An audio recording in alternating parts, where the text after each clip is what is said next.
Diagram pencar adalah grafik yang menampilkan titik-titik pada koordinat kartesian, di mana setiap titik mewakili pasangan nilai x dan y. Dari dua variabel, diagram pencar membantu dalam mengidentifikasi pola tren, dan korelasi. Dalam data korelasi, diagram pencar adalah konsep yang digunakan untuk menggambarkan dua hubungan antara dua variabel numerik.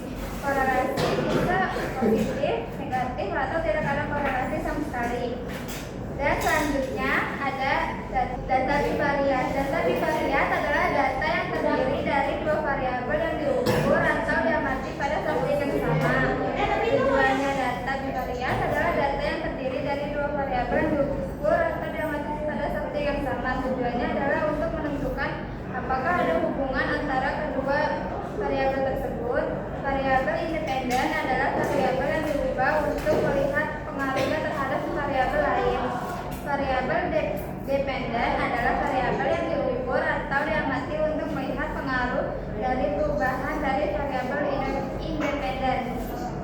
Selanjutnya ada pola korelasi diagram pencar. Pola korelasi diagram pencar adalah pola yang terbentuk dari titik-titik data yang dipetakan pada diagram pencar yang menggambarkan hubungan atau keterkaitan antara dua variabel. Korelasi ini menunjukkan sejauh mana perubahan dalam satu variabel diikuti oleh perubahan dalam variabel lainnya. Selanjutnya ada jenis-jenis korelasi. Yang pertama itu adalah korelasi positif. Jika tren data menunjukkan kenaikan, maka terdapat hubungan positif atau korelasi positif antara dua variabel. Jika nilai variabel mengikat, nilai variabel y juga mengikat. Selanjutnya ada korelasi negatif.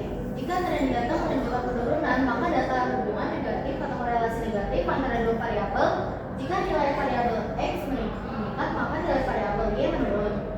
Yang terakhir ada tidak ada korelasi. Jika titik-titik pada diagram tampak menyebar secara acak atau tidak terlihat tren, maka tidak ada korelasi antara dua variabel. Lalu ada fungsi diagram pencar. Yang pertama itu menentukan jenis korelasi, yang kedua membantu untuk mencari kesimpulan, yang ketiga mendeteksi data atau outlier, yang keempat itu menampilkan hubungan antara dua variabel, dan yang kelima itu melihat pola sebaran data. Di sini adalah gambaran dari jenis-jenis diagram.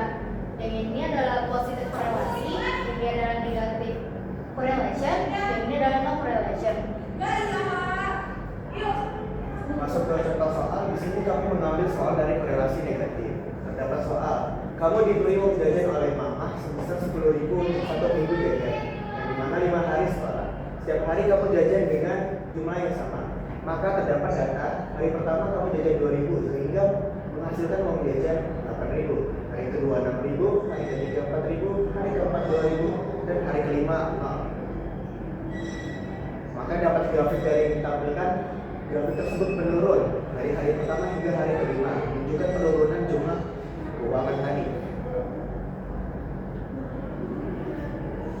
Nah, jadi kesimpulannya diagram pencar adalah grafik yang digunakan untuk mengetahui hubungan antara dua variabel atau dua jenis data. Data ditampilkan dalam bentuk titik-titik pada bidang koordinat atau sumbu x dan sumbu y. Lalu, diagram pencar digunakan untuk melihat ada atau tidaknya hubungan antara dua variabel, ada hubungannya atau positif ataupun negatif, serta kuat atau lemahnya hubungan tersebut. Sekian presentasi dari kami, kurang